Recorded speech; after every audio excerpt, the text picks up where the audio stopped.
విధానంపై సజ్జల రామకృష్ణారెడ్డి మండిపడ్డారు. చంద్రబాబు కుట్రలో భాగంగానే ఇలా జరుగుతోంది అన్నారు.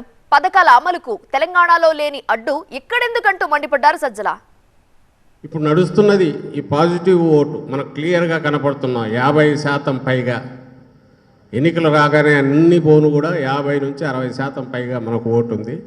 దాన్ని తగ్గించి ఎలాగైనా సరే అన్ని అడ్డదారులు అయినా సరే తన అన్ని అక్రమదారులు ఎట్లయినా సరే డబ్బు కుమ్మరించైనా సరే మన మీద పైచేయి సాధించాలి. ఇటుపక్క మనకుండేది మెజారిటీ పేదరికంలో మగ్గుతున్న అట్టడుగు వర్గాలు, వెనుకబడిన వర్గాలు, ఎస్సీ ఎస్టీ బీసీలు, మైనారిటీలు వీళ్ళుంటే అటుపక్క చిన్న సెక్షన్ ఉన్న వాళ్ళు ఓటు వేస్తారో కూడా లేదు తెలియని సంపన్నులు కొంతమంది, లేదా ఒపీనియన్ మేము మేకర్స్ అంటాం, మేము ఇన్ఫ్లుయెన్స్ చేయగలుగుకునే వాళ్ళు, ప్రచార రంగం మీద పట్టు ఉండేవాళ్ళు, ఇలాంటి వాళ్ళంతా అటు చేరేది వాళ్ళు ఇంతకాలం నడుపుతూ వచ్చారు.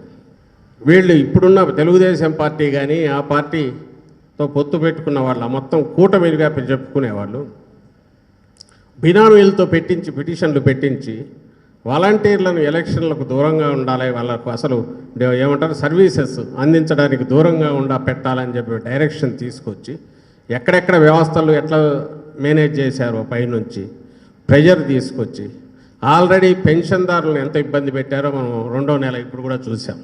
లాస్ట్ మంత్ ఈ మంత్ 5-6కి సంబంధించిన పథకాలు పెడితే అవి వాటిలో విద్యాదీవెన, ఇన్పుట్ సబ్సిడీ ఎలక్షన్ల తర్వాత ఇచ్చుకోండి అని ఈరోజు లెటర్ వస్తుంది.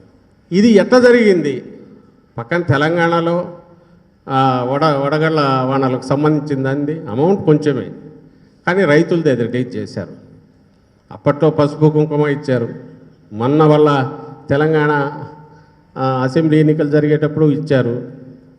మన దగ్గరికి వచ్చేసరికి ఎప్పుడు పోయింది? 16, 19, 20 తేదీకి ముందే లెటర్లు పోతే ఇన్ని రోజులు ఆపి దాన్ని రిజెక్ట్ చేస్తూ ఎలక్షన్ల తర్వాత జరుపుకొచ్చుకొని ఈరోజు లెటర్ వస్తుంది. ఇంకా దీని వెనక కుట్ర లేదని ఎట్లా నమ్ముతాం? చంద్రబాబు ఏం ఆశించి అయితే పైన పెట్టుకున్నాడో, లింకులు పెట్టుకొని పొత్తు పెట్టుకొని ఉన్నాడు, ఆయన ఆశించిన పర్పస్ ఇది. రెండవది, రేపు ఎట్లా ఉండబోతుంది? పొరపాటున తనకు వేసే ప్రతి ఓటు ఏదైతే జగన్మోహన్ రెడ్డి గారు హెచ్చరిస్తూ వచ్చారో అది పూర్తిగా నిజం అనేది ఈ కుట్రల ద్వారానే బహిర్గతమవుతుంది.